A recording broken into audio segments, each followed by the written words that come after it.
Hello. Hi. Welcome back to Wheel Takes. We have a little special episode today coming to you Sunday morning after a very exciting JordanCon, and we're joined by the one and only Guy Roberts. Guy, how are you? I'm great. How are the two of you? We are doing pretty well. We're doing great. I am a little tired, but otherwise, we're doing I hear great. there was some sort of epic dancing. Some kind of epic it went pretty interpretive late. dancing was Well, happening. there was that, and then there was the dancing. And that then went there was till the dancing. about 2 a.m. Yeah. So hopefully you got more rest than we did. Maybe. I heard a lot of noise outside my hotel room. Oh, no. It sounded like all of you were having a lot of fun. Oh, That's what tends to happen, and we're glad you could be here to join in the fun. Absolutely chuffed and delighted to be here. So we got a handful of questions for you, just about Wheel of Time, about Prague Shakes. We just want to, pick your brain a little bit while we've got you. So let's do it. Dive in. We'd love to know when you first auditioned. Did you know you were auditioning for the Wheel of Time? because sometimes you don't, right?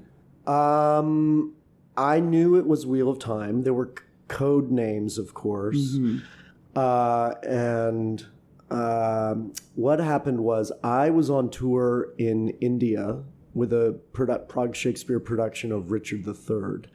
So I was on a bus ride to a city I was about to perform Richard III in India, and my agent sent me an email for an audition, and it was obviously some sort of fantasy fighting kind of thing with magic, and there was a character called Umut, and the description of Umut and the lines Umut had to say involved some cursing, and I just thought, fuck me, this is Uno.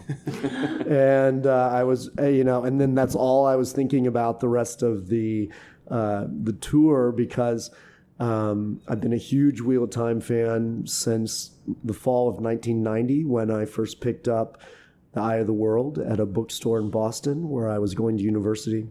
And I've always loved Uno. Uno always had a special place in my heart, especially as I got older. And I just thought, this is amazing. And the wheel is weaving in strange and beautiful ways that I get to have this audition. I was just so thrilled even to audition. And my daughter Isabella was with me. So unfortunately for her, a lot of her trip to India and our downtime was not seeing the sights. It was being with me in a hotel room while I was trying to edit together my audition, which I did about 3 different times. I shot it 3 different times before I sent it in, because there were literally monkeys screaming and ravens and just some insanity. And it got to the point where I just thought, I just have to send this in. You can obsess over an audition forever. So I sent it in, and then a few weeks later, I heard I got the part. And we're all so glad you did. We're all so glad you did. Thank you know, you were a big part of both season 1 and season 2. What was kind of the difference between, if you noticed any difference between filming season 1 and filming season 2? Well, obviously in season 1, we're dealing with COVID. And that had a lot of ramifications across all departments and for everyone in the world. So that was probably the major thing. There were still COVID protocols, of course, and things. We were being extremely careful at all times. But I would say that it was earlier in the pandemic, and so there were more unknowns. But our experience, I would say, on season 2 is actually a bit like the books, in that, it takes a while to set everybody up and to get introduced to things. But when everyone is on the road in the Great Hunt, you get to settle in a bit. And we had all started to settle in, and we'd known each other longer. We got to spend a lot of time training together, doing writing and fighting. And so for Uno's journey in season 2, I just feel so blessed that I got to spend a bunch of time with Marcus and Hamid and Gary and Arnis and Greg and everyone on the team, and the amazing stunt team as well. And it really bonded us, and we just had a blast. And we had, I've been so blessed on Wheel of Time to work with fantastic directors. whether it's Kieran in season 1 or Thomas and Senna and everyone else on season 2 and other things. So what Thomas brought is Thomas is really an actor's director. He loves actors and he cares about pacing and performance. And so that was really terrific. And then at the beginning of season 2, when I was working with Senna, she has such an amazing eye and it works in a way that I love. She's fast and direct, and she's kind of no bullshit, just like Uno. So I just had the best of all worlds working with everyone. Phenomenal. So we know you from a different context than the Wheel of Time, the Prague Shakespeare Company. Yes. Another ensemble that is near and dear to your heart. And we'd love to know what it's like balancing working on this huge project, Wheel of Time, with running and managing Prague Shakespeare, and how they may have influenced one another. How do you do all of that? Well, I should first of all let everyone know that Gus and Ali are amazing Shakespearean actors. And back in the day, many years ago, or not so many, Gus and Ali were in Prague, and you worked with our company in our summer Shakespeare intensive training program, giving amazing performances and really being leaders that summer. And you're fondly remembered and thought of, and we're very happy that you were there with us. I have an amazing team in Prague, and the company is a large company. And everyone, I think, is so excited to have something as amazing as the Wheel of Time shooting in Prague that everyone is incredibly supportive. We've been around. We're in our 17th year. I started the company 17 years ago. So we know what we're doing. We know what things need to be done and taken care of. And everyone rises to the occasion. And it's just a real privilege. And, we've also been incredibly lucky as a theater company. We've had Hamas co-direct a play with us. Hamas, of course, was an incredibly famous bottom in A Midsummer Night's Dream, gave a legendary performance, which is available on Inti Live, I believe, so fans can go watch it. It's extraordinary. Of course, Taylor has worked with our company many times as well, and some other people who are involved with Wheel of Time. So we're just extremely lucky that with Prague Shakespeare Company, we have amazing artists from all over the world who come and work with us in Prague. And there's a little magic from the Wheel of Time crew as well. You kind of covered this a little bit, but we were curious, how has being on the show impacted Prague Shakes? Has it? Yeah, no, it's been amazing. There are, I think, some Wheel of Time fans out there who are starting to get interested in Shakespeare that maybe they weren't interested before. You definitely should check out Prague Shakespeare if you have the opportunity. They have wonderful summer programs as well. We also have links to donations for Prague Shakes below. Thank you. Yes, we are a nonprofit, a charity. But I think maybe one of the only major or the more visible things that have happened is that I'm not always able to be as involved with the production, so I'm not directing or acting as much as I used to in seasons past. Circling back to Wheel of Time, we've heard you talk about this in other panels a little bit, but we wanted to give you an opportunity to share the story of how Uno ended up coming back as a hero of the Horn. Yeah. If you'd care to share. Yeah. Obviously anything I say is just my experience of it. I'm sure there were thousands of conversations that I'm not privy to. Right. But going into season 2, one of the things with the books, when you have so much time to tell a story, is you can really sit in that world, and you have the luxury of time that perhaps on a television show you don't, where you need to establish stakes and you have to create intensity and danger. And it was really important that with the entrance of the Seanchan are established as a formidable force, that anything could happen. And the best way to do that and to really let everyone know that no one is safe is to kill a character. And it's going to have more impact if you kill a character that has a connection with the audience, that the audience doesn't necessarily expect is going to die. So, of course, we knew that something like this needed to happen for the show. And no one wants to be the person that is selected. Right. But I will say that the way Rafe and the team handled it was just first class all the way around. And I had some conversations with Rafe, and we knew that there were various options of characters being considered. And then one day before we began shooting season 2, Rafe called me in his office and he said, all right, well, now we're going to have the talk. So we've decided it should be Uno. And I am 100% Team Rafe, 100% Team Shinar, 100% Team Show. And so I absolutely want to do anything I can to help the show. I made a little pitch on why maybe Uno wasn't the best choice, but I did. Hail Mary pass. Yeah, you got to go. You gotta. can't just accept that. You got to face on. On your feet as well. Yeah, on your feet. And so, but I understood why it had to be Uno. And then Rafe very kindly indulged me, and I said, I have something I would like you to consider. If Uno has to die, would you consider letting Uno come back as a hero of the Horn? Because Uno has spent his entire life dedicated to fighting the shadow.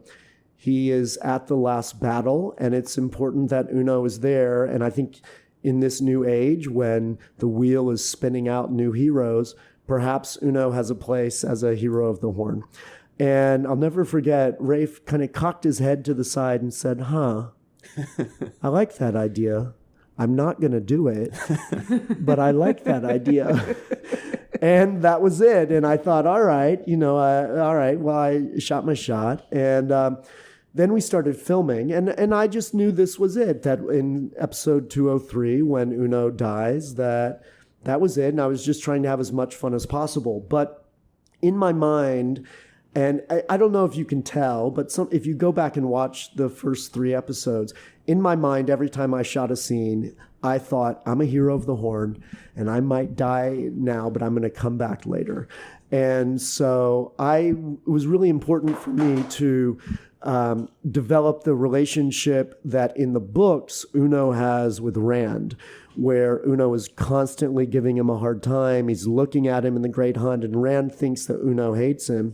But really, Uno's sizing him up and determining that Rand is the dragon reborn. And that moment in the books when Uno swears to the dragon, it has a great little speech about the dragon breaking all oaths and bonds and things. And so I transferred that to Marcus and put all of my hopes, because as a hero of the Horn, I've been through a lot of ages. Mm-hmm. I thought, well, if Rand's not going to do it this time, maybe Perrin will be able to do something. Mm-hmm. And so we shot all of that. And then I think I finished filming in October. And in January, about 10 o'clock at night, I got a WhatsApp from Rafe saying, can I give you a call?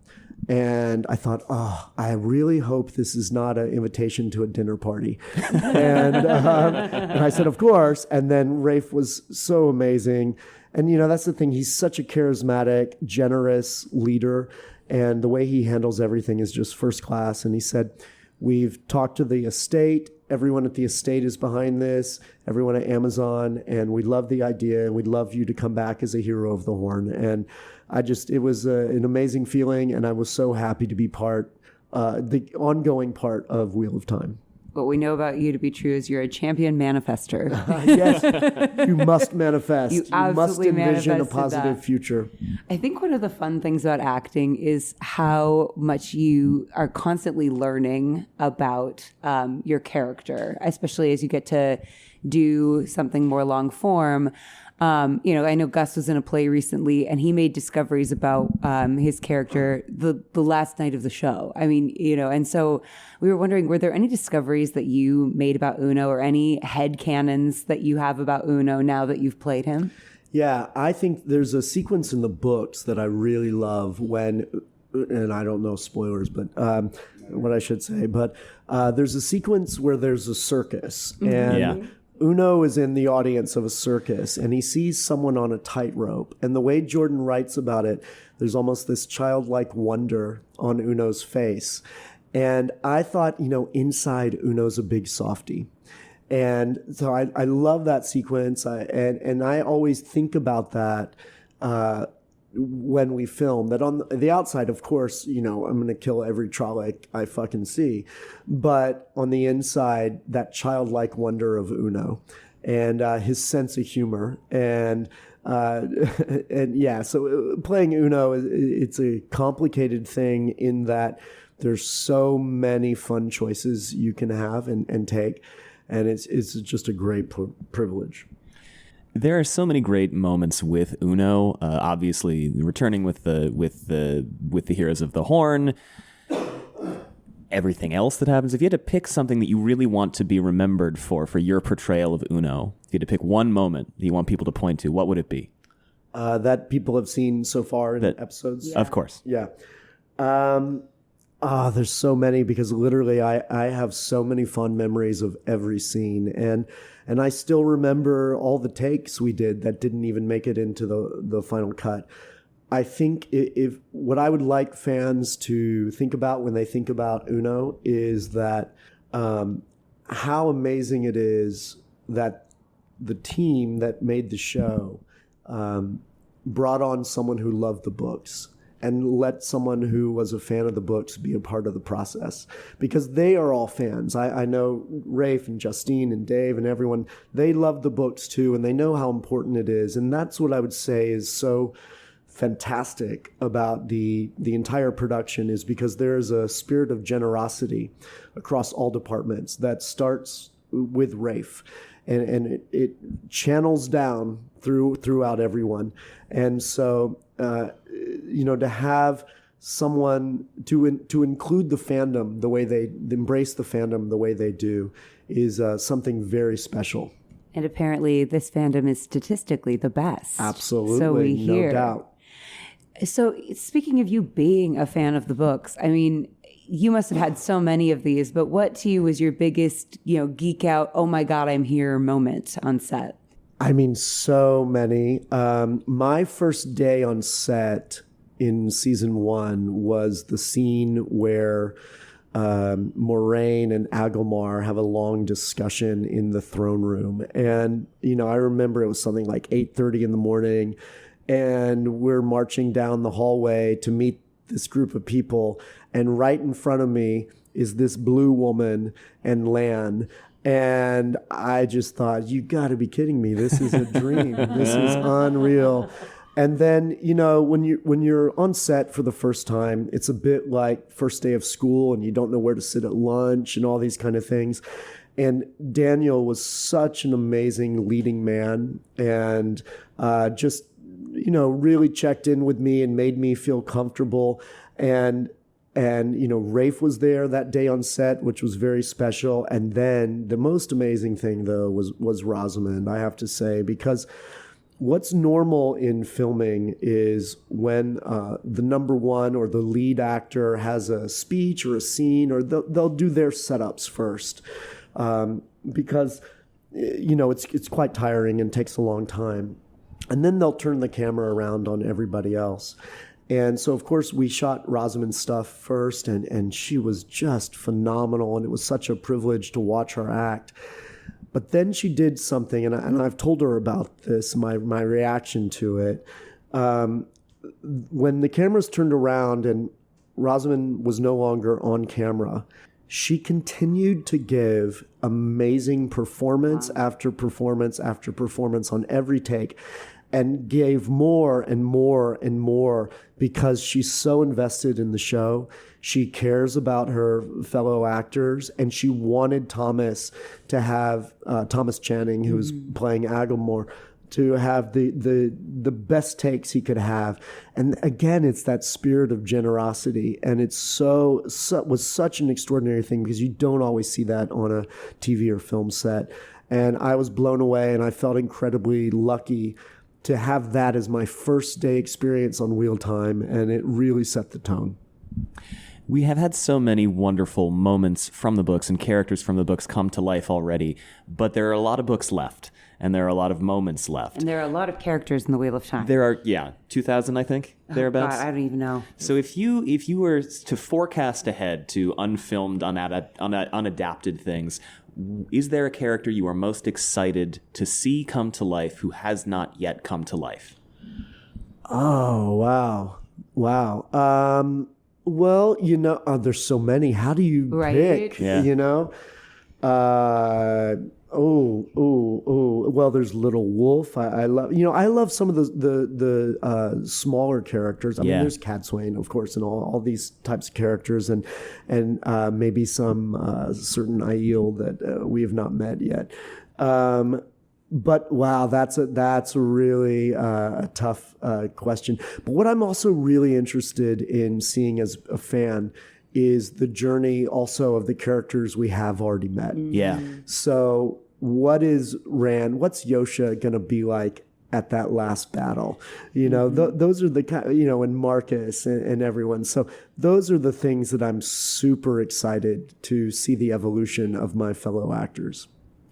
I'm curious if there were another role you got to play in the show other than Uno. Whether it's right for you as an actor or not. Yes. If you're just like, I think I would have so much fun as Elida, even though I'd never be cast as that. Is there a role that you would just love to step into for a day? Well, there is only Uno Bloody Nomesta for me. It is an amazing typecasting for you. Yeah. To be honest, and this is really the truth, it would just be a blast to be anyone. And I think I've asked a few times with special effects and stuff, hey, can you just give me some crazy makeup and let me be in the background of this scene and I'll be I'll be a fade and have the shortest fade in the world. And so it's just such a privilege to be a part of the show. But for the actors that we know already who are playing these parts, they're so wonderful. I can't imagine anyone else. And now when I go back and read the books, these are the people that I see and imagine. So true. So one thing, this is a silly question, but one thing that Wheel Takes podcast is known for is the Grinwell Cup.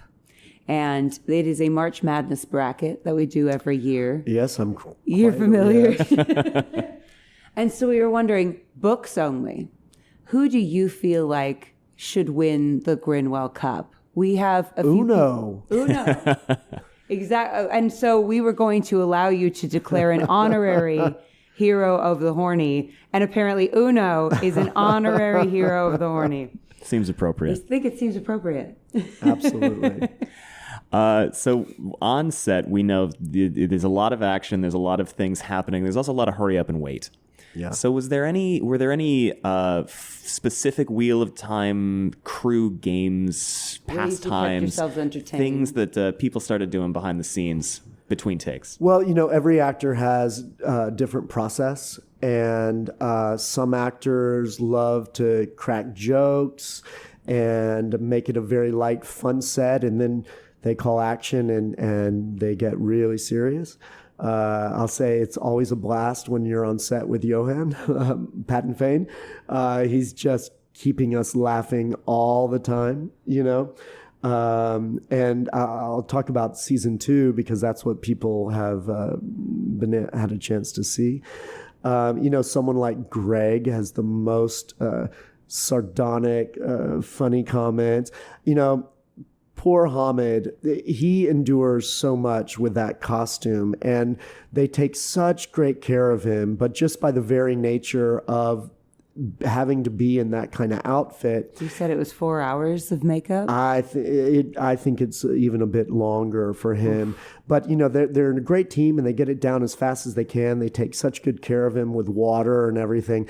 But it's hard for him to move around a little bit. So I think we want to make sure Hamid's doing okay. And and taken care of. And that's the thing, that everyone is just looking after each other, and it's a blast. But usually if we have some downtime, if it involves a fight or something, we'll go over the fight. We'll try to rest, conserve our energy. But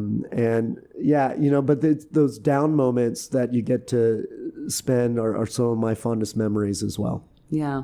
You get to spend time with people and get to know them a little better. Absolutely. I love, you spoke about Paddon Fane. His physicality in every scene cracks me up. I mean, that bow that he did to the Seanchan was unbelievable. So I can imagine he'd be a really fun guy to talk to. Oh, he's great. Now, of course, there are some people who you already knew on set, namely your wife. Yes. Jess. And she looks like she's having a blast playing a villain. Well, she definitely had fun on her first day of set. Her first day on Wheel of Time was the sequence that involved some unfortunate moments for Uno. And she had way too much fun on those days on set, I'll say. As a wife in a creative field, I can imagine that, fake getting to kill your husband on screen would be really hilarious and fun. But she's such a sweet person, and I think villains tend to be some of in my mind, the most fun roles to play. How does she get into that headspace? Well, I think, first of all, to Alwyn, I would guess Alwyn doesn't think of herself as a villain, and I think, one of the amazing things about Jessica is she's such a fantastic actor and a great voice artist and terrific with dialects. And she was involved a bit with the Seanchan dialect creation and helping get that out to some of the other actors. And so I know for her, getting into the rhythm and playing the voice is something that she's really loved. And she's got great stories that she can tell, but she had a fantastic time with Karima and Ferris. And but yeah, it was a little weird when Jessica showed up on set day one to try to take out Uno. I just thought, what the hell are you doing here? What's going on? You said she posed with your corpse. There is a selfie that exists with her triumphantly standing over the dummy of Uno's body. Yes. And you talked a little bit in one of the panels about the process of making that dummy, and that it was a lot of lying in some kind of... Well, you're sitting thing. up, and it's a complicated process, and the team made me as comfortable as you can be during something like that. But yeah, it's a bit strange to be encased in all this stuff and then have it peeled off you, and then when you actually see it and complete it, it's so amazing. I think there are a few pictures of it online. I posted one, and the great team that did it posted some. But it looked so lifelike and amazing. And then you're always surprised when you see yourself. You're like, fuck me, is that what I look like? It's like hearing your own voice, but much worse. Yes, absolutely. Hearing your own voice or seeing yourself on camera in something when you watch, you're like, oh my God. Oh boy. Oh my God, that's what my hair does? Yeah. From the back. You mentioned the Seanchan dialect. And that is something that was much debated before the show, because I know Robert Jordan says, "Oh, they're Texan," right. And so we were all very excited to see what came of it. And I love what they did with the direction of the Seanchan dialect. I wonder if there's anything you can share. So you mentioned Jess was part of developing that. If you can share anything about the process behind that, that dialect? First of all, there's an amazing Naomi and another Jessica and Rafe and Sarah Nakamura, of course, were the ones who really were involved in the creation of that, and Justine as well.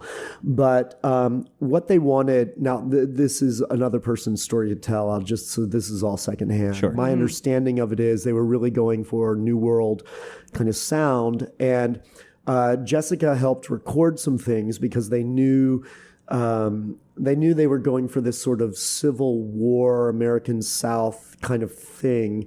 And so Jessica recorded some sample dialogue that my understanding is when other actors were auditioning for Seanchan, they sent along a sample of Jessica reading something to give them Jessica Boone reading something to give them an example of the kind of sound they were going for. And, it's so creepy because also I would hear Jessica around the house practicing her lines. And, for some reason, she loved to keep repeating lines like bow and serve and all these things in our house, oddly, while she was looking at me. So I got a little too much of those moments. In the same vein, I wonder if you can share with us how Uno's voice came to be. It's very specific, and I love it. So I think there's a general feeling of kind of old world versus new world, and so there's some, general things, kind of a northern or a more Scottish feel, but I didn't want to do something that was exactly recognizable, for example, as Scottish today, because, Wheel of Time's thousands of years in the future and dialects and sounds change. So I wanted there to be a hint of something, but I also thought Uno needs to stand out a bit from the Shinarans. And because Uno is so distinct, he would have something kind of akin to Uno speak. And so we worked with the amazing team, Naomi and Jessica, on the dialects. And we were able to come up with something that I feel works for me personally, but it's not a kind of dialect that you would, if I was doing a Scottish play, for example, I take a lot of liberties with it because it's Uno. And in my mind, of course, he's a hero of the Horn. He's lived for thousands of years. So his sound should be a bit recognizable, but also not easily identifiable. Sure. It's so great. Oh, thank you. This is the Ali and Gus Get Advice portion of the podcast, so you can all stop listening. But, kind of speaking of you and Jess, we're in creative careers. We know how demanding those schedules can be. We know about all the travel involved and all that stuff, and we don't have a young family like you and Jessica do. Yeah. I'm curious, how do you manage that too, in addition to Prague Shakespeare and your busy it's always schedule? an evolution. You're not doing the best job. Something is always suffering a little bit, and so you have to really think about where your priorities are. And also when you're filming, you have to wake up very early because even Jessica had scarification on her face. And Jessica did this thing to show her dedication to the show that I think a lot of actors would not do. Jessica shaved the side of her head. Yeah. And a lot of people wouldn't do that because that really limits you doing anything else until that hair grows back. But Jessica wanted to go full core, hardcore into the show. But it also had the added bonus for her. It saved a little time in the makeup chair. But, you have early mornings, you have children, you want to be able to put them to bed. But the great thing about the show is Rafe is so supportive of people having a life and having time off. We often have weekends off, which is not always common in TV and film. And so, he really encourages people to get recharged and bring life experience. And, I'll tell you something about Uno. Obviously you train and, the camera adds some weight. So you want to, look a certain way, especially if you're playing a character like Uno. And I remember one morning early in filming on season 1, Rowan, my oldest son, who was maybe 3.5 or 3 or so at the time, wanted me to have pancakes with him on Sunday or Saturday morning. And I said, Daddy's got to watch what he eats. And the look on his face that I wouldn't have pancakes with him. And I realized, wait a minute, Uno in the last battle is fighting for a world where a dad can have pancakes with his son. Oh. And where a guy can have a beer with his friends. So I just thought, fuck it, I'm going to eat all the pancakes and drink beer with my friends. And I'm paying homage to Uno. And because you can't get so wrapped up in that kind of thing that you forget what the end game really is. And the end game is to be able to, Isabella, we have this tradition that started with Isabella of heart pancakes. And You got to have the heart pancakes, man. You gotta have them. the heart pancakes. You heard it here first. Eat the dang pancakes. Una would want you to. I can't think of any better place for us to close this interview. So, Guy, thank you so much thank you. for your time. It is such a pleasure to talk to you today. Great chatting with you, and hope we have many more.